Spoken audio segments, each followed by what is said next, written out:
பஜரங்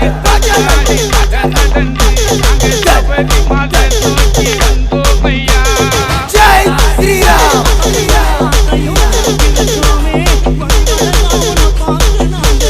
பஜரங் மனசாட்சிக்கு நீ நேர்மையாக இருந்தால் போதும். ஜெய் ஸ்ரீராம் உண்மையான மதிப்பு தெரியும். மற்ற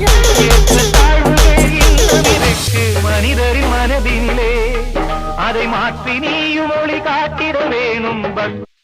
வெள்ளி செவ்வாய் தோறும் மறக்கவில்லை. உன்னை வலம் வந்து கும்பிடவும் மறந்ததில்லை. இன்னெஞ்சிரு ஆனால இரநிலி மலை நம்ம ஐயப்பனோட சாமி மலை. 40 நாள் நோன்பிலே நீ 2 வேளை குளிக்கணும்.